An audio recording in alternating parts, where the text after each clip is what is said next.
Oi, oi, tudo bem? Seja muito bem-vindo! No vídeo de hoje nós vamos falar sobre o kefir. Como preparar esse alimento? Será que existe um jeito mais certo de fazer o kefir, em que a gente vai extrair o máximo de benefícios dele? Então fica comigo no vídeo de hoje para eu te dar um passo a passo de como fazer o kefir aí na sua casa.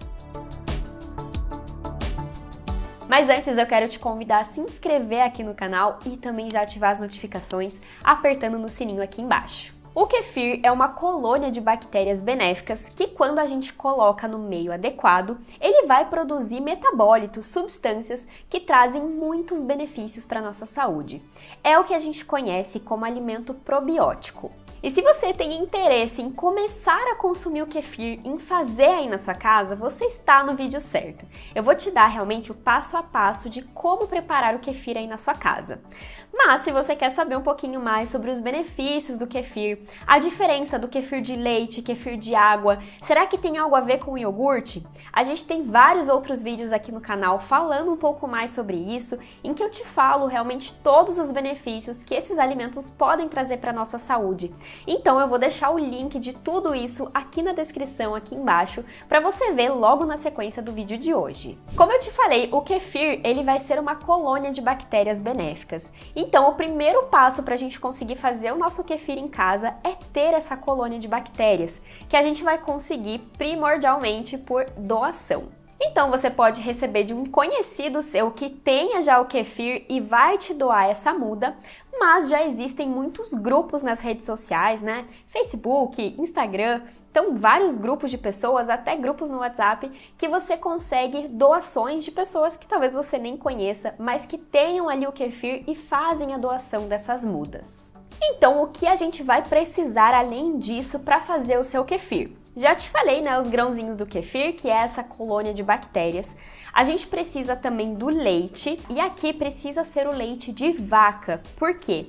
Esses grãozinhos de kefir, essas bactérias, elas vão utilizar a lactose presente no leite para fazer a transformação, metabolizar e gerar aquelas substâncias boas para a nossa saúde. Você precisa também de uma peneira e de uma colher pequenininhas e de preferência que sejam de plástico para que não haja nenhum tipo de contaminação.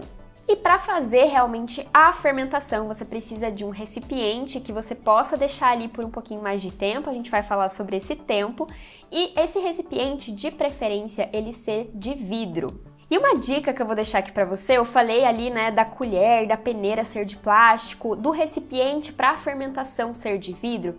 É importante que você tenha utensílios que você utilize apenas para mexer com o seu kefir. Então, se você vai utilizar esse pote para o kefir, de preferência que ele fique sendo utilizado apenas para isso. Por quê? Dessa forma a gente evita que aconteçam contaminações e proliferação de bactérias que não são interessantes. Então vamos lá ao passo a passo de como você vai preparar o seu kefir aí na sua casa. A primeira coisa é que nesse recipiente de vidro você vai colocar o leite, cerca de 500 ml para a gente dar início. E aí você vai misturar a sua colônia de bactérias, aquelas mudinhas que você ganhou, junto desse leite. Esse primeiro passo é muito fácil, porque agora você vai deixar essa misturinha fermentar. Então, de preferência, tampar esse pote de vidro com um papel toalha ou com um pano de prato que esteja limpo. E você tem que deixar ele meio aberto, meio respirando, né, como a gente diz. Por quê? Essa colônia de bactérias vai fermentar a lactose, como a gente comentou, e ela vai produzir metabólitos. Então, a gente precisa que haja essa troca entre o meio ambiente e esse recipiente de vidro que a gente colocou o leite com os grãos de kefir, tá? Então, você não pode tampar ali com a tampa de um recipiente, de um pote, ou colocar um prato em cima. Não, o ideal é que você tampe ou com papel toalha ou com pano de prato para que a gente consiga ter essa troca do meio com o recipiente, combinado? O tempo de fermentação ele vai ser bastante variável. Ele pode ir de 12 horas, que é o tempo mínimo de fermentação, até 72 horas aproximadamente. Quanto mais tempo você deixar o seu kefir ali fermentando, mais ácido ele vai ficar, porque a gente produziu mais metabólitos, mais substâncias ali que são boas para a nossa saúde, mas também ele vai ficar mais consistente. Então a gente consegue ver nitidamente a diferença na consistência desse leite, que antes, né, no momento que a gente coloca, tá bem líquido, e depois ele fica numa consistência que lembra muito um iogurte. E por que a gente fala que o máximo de tempo de fermentação é aproximadamente 72 horas? Porque a partir desse marco, né, de tempo, a gente já consumiu basicamente toda a lactose que estava presente naquele leite. Lembrando que a lactose vai funcionar, vai servir ali como um alimento para essas bactérias. Se eu deixo muito mais tempo do que isso, é muito provável que a sua colônia de bactérias vai morrer, porque ela não vai mais ter lactose que vai servir de energia para ela. Então, não deixe além dessas 72 horas na expectativa de que vai ficar ainda mais ácido ou de que vai ficar mais consistente, porque pode ser que você mate os seus bichinhos. Então, é o máximo tempo limite para você deixar essa fermentação acontecendo. Por conta disso, né, desse fato de que a lactose vai ser consumida por essa colônia de bactérias, se você tem intolerância à lactose, o recomendado é que você deixe essa fermentação acontecer pelas 72 horas, porque a quantidade de lactose que vai ter presente nesse kefir fermentado vai ser muito pequenininha. Então, muito provavelmente você vai conseguir tolerar e não vai ter nenhum sintoma decorrente da intolerância à lactose. E é agora que a gente vai utilizar a peneira que eu falei para você separar, né, aquela peneirinha de plástico. Por quê? Depois que já passou todo esse tempo de fermentação, a gente precisa separar os grãos do kefir do leite fermentado. Depois que você separou, essa misturinha, né, esse que era o leite, você vai poder consumir de algumas formas que eu vou te contar como, e esses grãos do kefir, eles vão voltar para uma nova fermentação. Então eles voltam para aquele recipiente de vidro que a gente já fez essa primeira. Então eu te falei ali no início que você vai colocar aproximadamente meio litro, né, 500 ml de leite, para a gente fermentar mais ou menos uma colher ali de sopa de grãos de kefir. Então, na verdade, ao contrário, né? Os grãos de kefir vão fermentar o nosso leite, tá?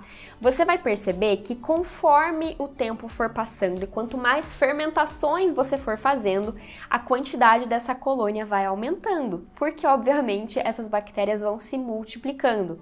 E é daí que a gente consegue fazer as mudas e que você também pode se tornar um doador futuramente. Por quê? Vai aumentando muito a sua colônia e você vai precisando de uma quantidade de leite cada vez maior para ela fermentar. Então, por isso que acontecem as doações, né? A gente consegue dividir essa colônia e doar para muitas outras pessoas e fazer o bem, né, para elas. A gente tem alguns cuidados que a gente precisa tomar com o nosso kefir. Então, um deles eu já te falei, que é não deixar passar dessas 72 horas de fermentação. Mas um cuidado muito importante é que se você mora numa cidade que é muito mais quente, né? Aquelas cidades que tem a média ali de temperatura acima dos 30, 32 graus, talvez esse tempo de fermentação ele seja até reduzido, porque quanto mais quente está o ambiente, mais esses grãos de kefir vão fermentar o leite.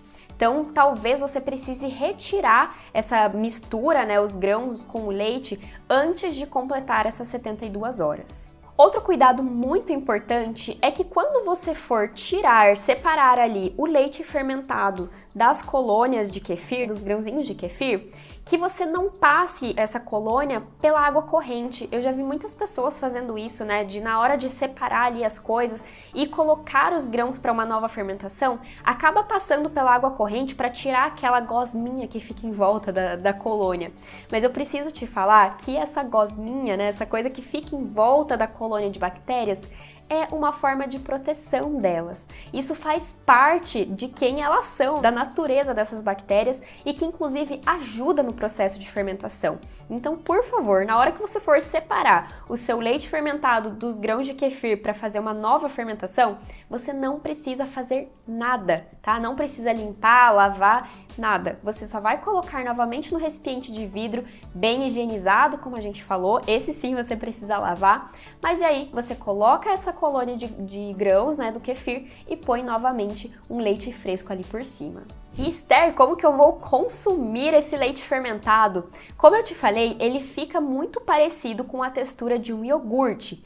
Eu particularmente gosto muito de fazer ele realmente como um iogurte, consumir como um iogurte, colocar ali com frutas, trazer aveia, chia, linhaça para junto, ou até colocar uma saladinha de fruta. Dá para você fazer uma vitamina ou um smoothie, trazer frutinhas congeladas, bater isso junto no liquidificador, fica delicioso. E muito importante também de comentar é que você precisa consumir esse leite fermentado ali ao natural. Você não pode aquecer esse leite fermentado. Lembrando que ele é um alimento probiótico, então se a gente aquece ou colocou, por exemplo, num bolo, alguma coisa que precisa ir ao forno, colocar no micro-ondas, a gente perde muitas das propriedades desse leite fermentado. Então, o ideal é que você consuma ali ao natural, nesse formato que eu te falei, como vitamina, iogurte, smoothie, que aí sim a gente tem o aproveitamento total dos benefícios desse kefir. Agora me conta nos comentários, você já conhecia o kefir de leite? Sabia todo esse passo a passo e todos esses detalhes que tem aí pra gente preparar o kefir? Tenho certeza que você pôde aprender muita coisa no vídeo de hoje, então já comenta aqui qual foi o maior aprendizado, curte o vídeo também, assim eu sei que eu te ajudei, e encaminha para alguém que tem as colônias de kefir e ainda não sabe como preparar, você vai estar ajudando muito essa pessoa. Eu espero você então nos próximos vídeos aqui do canal. Tchau, tchau!